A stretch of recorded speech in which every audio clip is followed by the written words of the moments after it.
Welcome to my channel Naidu గారి ఇంటి భోజనం. Today's recipe onion paratha or ప్యాజ్ కా పరాటా. దీనికోసం ముందుగా ఒక 3 మెంబర్స్కి సరిపడా మనం పిండి కలిపి పెట్టేసుకోవాలి. చపాతీ పిండి అండి, నార్మల్ రెగ్యులర్గా కలుపుకునేటట్టుగా. ఇప్పుడు దాంట్లోకి స్టఫింగ్ కోసం ఒక గిన్నెలోకి ఒక 3 ఉల్లిపాయలు ముక్కలుగా తరుక్కున్నాను. అండ్ దాంట్లోకి కొత్తిమీర ఫైన్గా తరిగి పెట్టుకున్నాను. అండ్ దాంట్లోకి ఇప్పుడు డ్రై ఇంగ్రీడియంట్స్ యాడ్ చేసుకోవాలి ఒకదాని తర్వాత ఒకటి. మీరు ఏ స్పూన్ తీసుకుంటే ఆ స్పూన్తోని 1 స్పూన్ ధనియాల పొడి, 1/2 స్పూను జీలకర్ర పొడి, ఒక 1/2 స్పూన్ వరకు గరం మసాలా, 1/2 స్పూన్ వరకు గరం మసాలా అండి. దాని తర్వాత ఇంకొక 1/2 స్పూన్ వరకు ఉప్పు వేసుకోవాలి. ఉప్పు ఆల్రెడీ పిండిలో కలుపుకుంటాము. అండ్ మీరు స్టఫ్లో కూడా కొద్దిగా యాడ్ చేసుకోవాలి.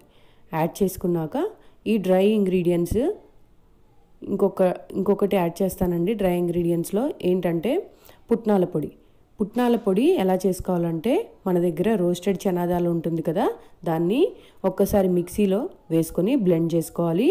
అదే అండి పుట్నాలని మిక్సీలో వేసుకొని కోర్స్గా గ్రైండ్ చేసుకోవాలి.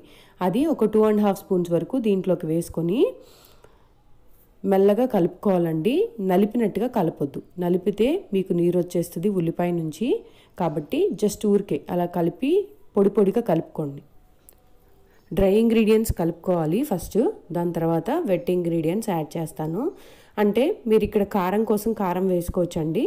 లేదంటే నేను చెప్పిన విధంగా ఒక అరముక్క అల్లం అండ్ ఒక 4 పచ్చిమిరపకాయలు మిక్సీ జార్లో వేసుకొని కోర్స్గా మిక్సీ పట్టుకొని అది కలుపుకోవచ్చు కారం కోసం. సో ఒకవేళ మీకు అది వద్దు, పచ్చిమిరపకాయలు లేవు ఇంట్లో అనుకున్నప్పుడు ఈ స్టేజ్లోనే కారం కూడా వేసేసుకోండి, ఒక 1/2 స్పూన్ వరకు. చూసారు కదా ఎలా కలిపాను పొడిగా. అలా జస్ట్ అలా పొడిగా ఒక్కసారి కలిపి ఇప్పుడు ఒక మిక్సీ జార్లోకి ఒక అర ఇంచు ముక్క అల్లము, ఒక 4 పచ్చిమిరపకాయలు, అంతే అండి. జస్ట్ ఒక్కసారి అలా బ్లెండ్ చేసుకొని దీంట్లోకి వేసుకోవాలి.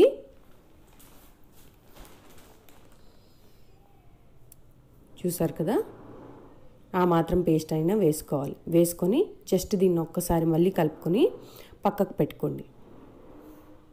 మీరు పిండి ముందుగా నానబెట్టుకోండి. ఒక 1/2 అవర్ నానితే సరిపోతుంది, ఎక్కువసేపు ఏం నానవసరం లేదు. మీరు కలిపేటప్పుడే మీరు పిండి అంతా కలిపేసిన తర్వాత ఒక 1/2 గంట సేపు అయినా సరే పిండిని నీట్ చేసుకోవాలి. అప్పుడు మీకు సాఫ్ట్గా వస్తుంది చపాతీ. చూసారు కదా ఎంత సాఫ్ట్గా ఉందో నేను కలుపుకున్న పిండి.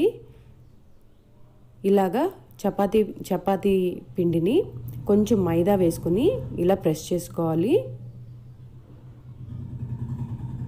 దీన్ని మన చేతిలోకి ఇలా గుంటలాగా చేసుకోవాలి. గుంటలాగా చేసుకొని దాంట్లోకి స్టఫ్ కూర్చుకోవాలి.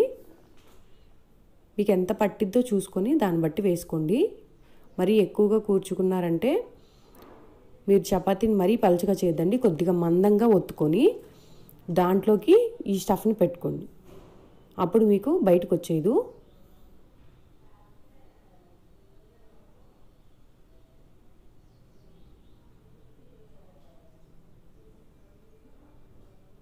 చూసారు కదా అలా ప్యాక్ చేసుకోవాలి. అలా నొక్కుంటూ దగ్గరికి ఇచ్చేసుకొని అలా ప్యాక్ చేసేసుకోవాలి. ప్యాక్ చేసుకున్నాక దీన్ని ఒక్కసారి కొంచెంగా ప్రెస్ చేసేసుకొని పైనుంచి మైదా చల్లుకుంటూ ప్రెస్ చేసుకోవాలి.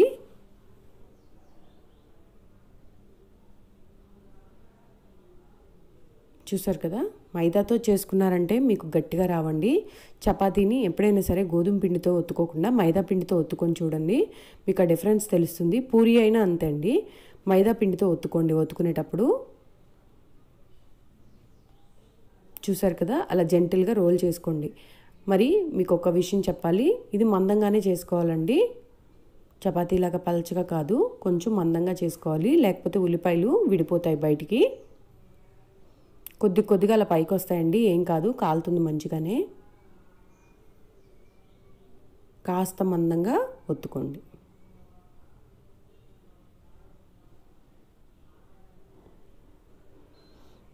ఇలా ఒత్తుకున్నాక పెనం వేడెక్కేదాకా ఉంచుకొని దాని మీద కొంచెం ఆయిల్ వేసుకొని దాని మీదకి ఈ చపాతీని పరాటాని వేసుకోండి.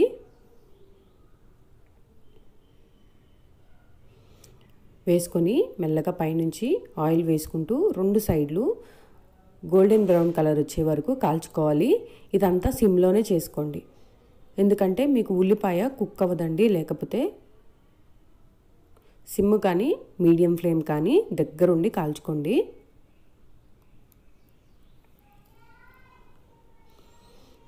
ఎందుకంటే ఆనియన్ పరాటా కొంచెం క్రంచీగా వస్తేనే బాగుంటుంది. 2 సైడ్లు తిప్పుకుంటూ కొద్దిగా ఆయిల్ వేసుకుంటూ కాల్చుకోండి, మంచిగా వస్తుంది. ఆనియన్ పరాటా నార్మల్గా మనం చాలా రకాల పరాటాలు చేసుకుంటాం కదా, లైక్ ఆలూ పరాటా, ఆనియన్ పరాటా, మేథీ పరాటా, పన్నీర్ పరాటా, అలా చాలా రకాలు చేస్తారండి. భలే సింపుల్గా ఉంటాయి రెసిపీస్, చేసుకోవటం కూడా ఈజీ. వేరే కర్రీతో పని ఏమి ఉండదు, ఫాస్ట్ అండ్ సింపుల్గా చేసేసుకోవచ్చు.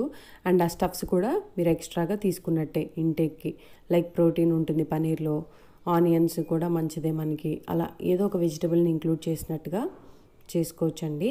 చూసారు కదా, నేను చక్కగా సిమ్లో పెట్టి కాల్చుకున్నాను క్రంచీగా అయ్యే వరకు. చూసారుగా ఎంత చక్కగా ప్లేటింగ్ చేసుకున్నాను. Please do subscribe, like and share my videos to your friends and family. Thank you. Thanks for watching my video.